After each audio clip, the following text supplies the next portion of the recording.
ole kan soi ho na te kan tan le to nga tu nge hanin so mang le o pularin tluang sai do no so mang u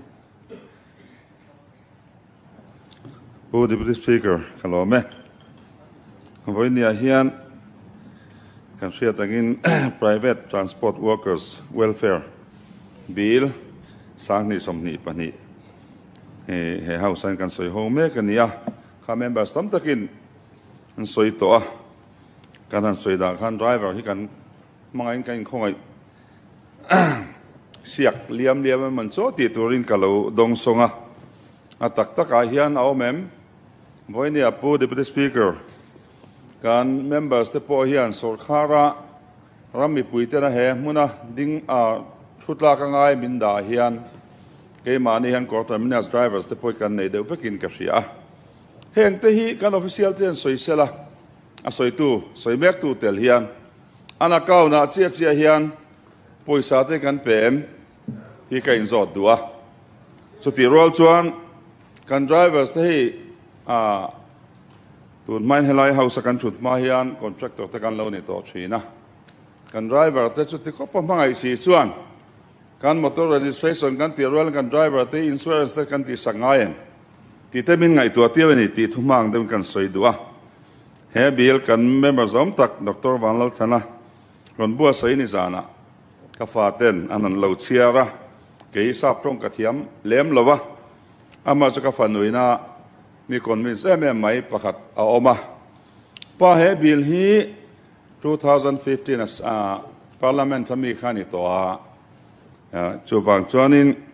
he lekha te kan se doctor te kan ni ve a helai hianin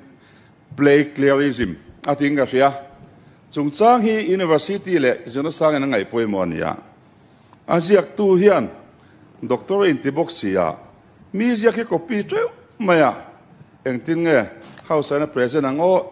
te atia voinen ka soi du lai chu kha kan members om tak den soi to a za som kwale pariat vel hi mi zia sa anti play clearism na phalmi alo thilani in ka ria so vai he house om taka han soi sun som zel tla ka ni mo ti ka ngai to ni chu ti rol chuan hey jana sang zo ga te ke ni ken be phak lo na te chuanin mi zia kopia research be te oi mi alo ni ti abial siam tu na chiang in ka ring ha hetiang hi ngai tu tlak zui zel ni mo ti min ngai tu tira apu chun hianin ngai tu na hianin hemia bill tak ai ba hianin election oriented bill ani zog lo mo ti min ngai tu tir deu ni ti pu Deputy Speaker soi dua hei thil kalphung khovelena practice to lo mi min nui zatur ani in ka fia chu mang chuan technically in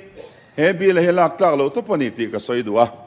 chu wang chuan khongai takin a bill nei tu du draw sela ram mi pui ai owa than chua meu te na han khela tan chuan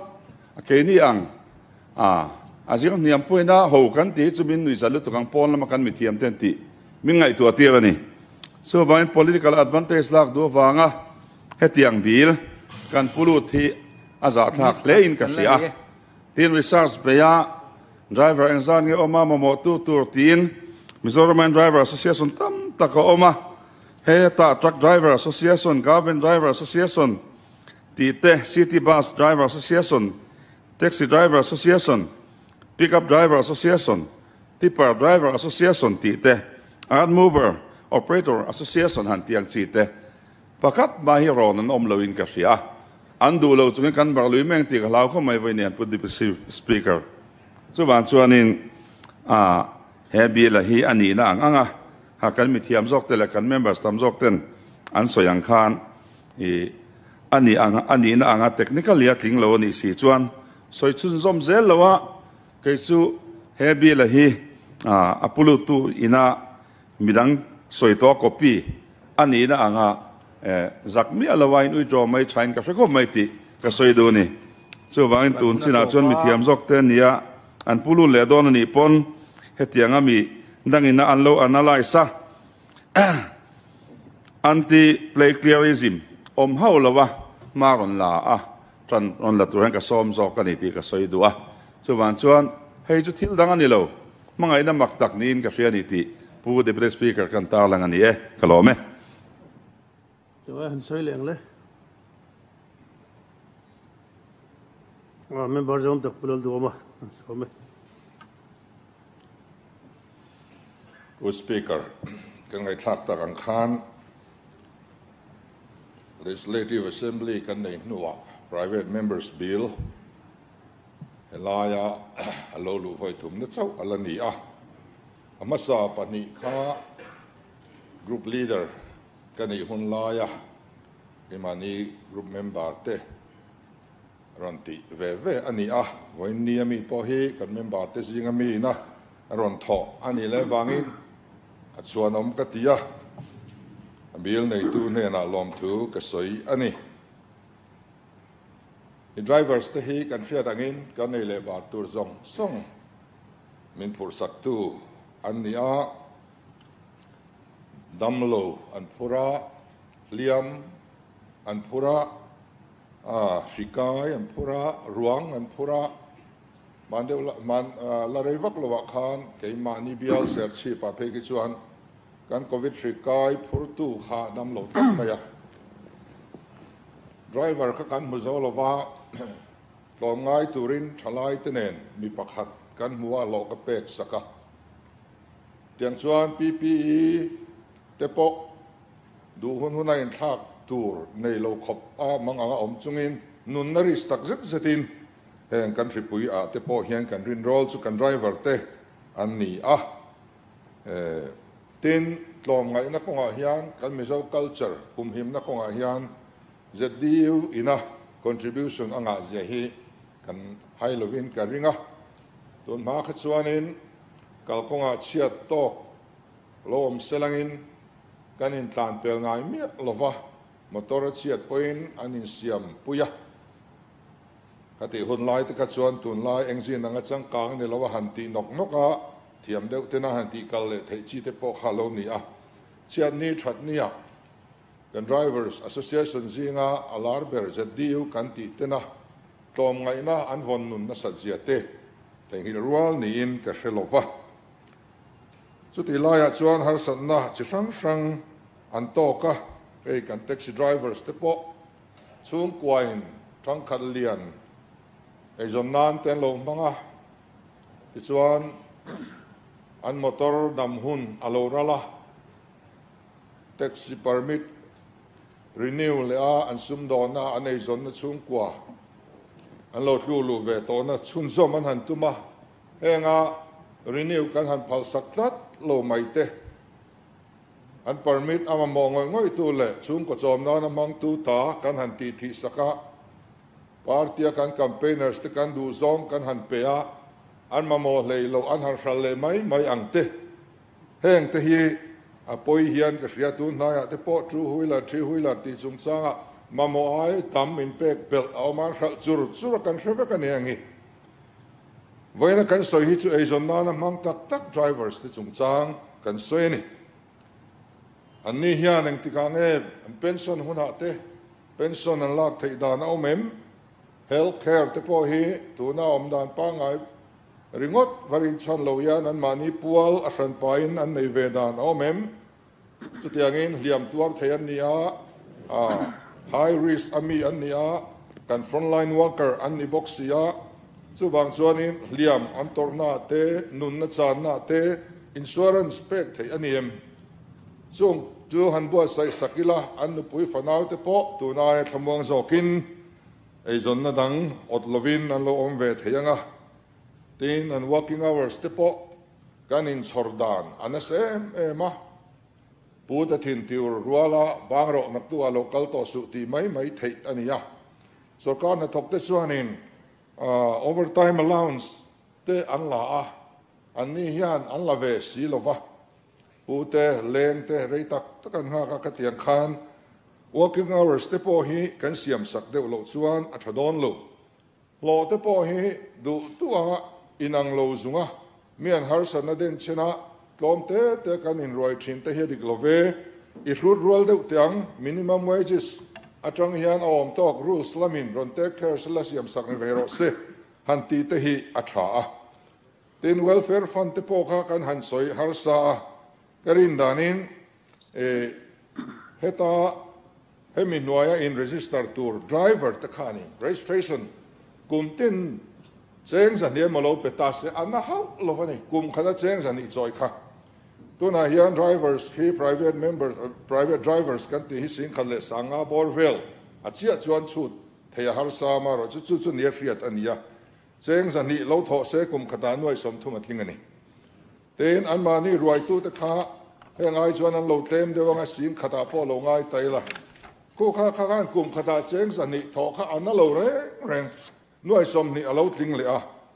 sarkar in nuai som ngai do ve se tinen khan ti chuan nuai za alonia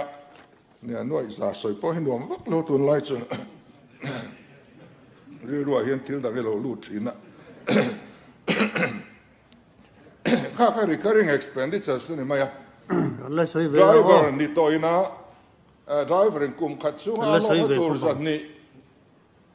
apek kha analo arwai tu in kum khata zan hi apek kha ana up lo ai tampo ni thenga corpus fund la he voi khata pek ani maya kum ti da pek tur ani to lo wa hetiang ani la hian kan ruling lampang te antum berchu he bill soi chiat le no ani ti kha tu soi tu zong zong khan achianga copy ani tentia municipal act kan pass don khan kan copy ani kan ti lokayukta kan pass don khan kan copy ani kan ti kan la nei velo state upazok ten an nei ang thil dan kan siam don chuan mi dan kan entona frang te kan entora chu ta tanga athaber kan ram mil tur chu kan thlang thina heng ak siam na ko legislate chung changa hian mi speaker copy ti lai kha speaker za thak lo mi mal la copy le sarkar na copy kha chu dang de ni khoi da na ngai zia mi mala copy le sarkar copy chu enge kan transan copy vek ani chu wang chuan thil tha hi copy a tha voina po hian thil tha tak copy tla khi kan ruling te wan min nu cheu la kan du khop mai so wangin kan members om tak hianin hetiang bill frang azir treva azir rei to lutuk chong singa kan ram mil per ni a khia takin ron sop chuakan chu kan musitur ani karing lo ten tuna kim chang lo lai kan han ti ka soi sel de te po hi rules ina take care thei vek ani chu po om lo chu tiang ka tiang kan han ti te po at enkim om ngai lo rules in aron take care thin ani chu pas du na thin lung hi chu nei la khati zong ngai tu na khan han ngai toila har sare reng lo ania chu ti la ya rules lak lo kan han ti try mai ta kha alai na tom ka ti ya voina hian dr vanlal thana hian drivers association frang akom kwal nuwa heron sopa voina hian driver tham takin tuna hian min thir me ka an ham than ne tur kan ngai tu la ya trong kam du da tak mai bil lak lo han ti top mai ta kha alo thier tu tan a be don thak le in ka ring so wangin soi moi du se chuan a soi moi thiam ngot thovin ka ringa khatianga association frang te po ron kuala ron tian nia amar a fam kime kati hau lo fel lo lai omang an soi tam ta khakapom heng hi chu amen menin alati thei zela so wangin speaker billa clark lo ti kha member tu nge soi o kan deputy chief hui pin soi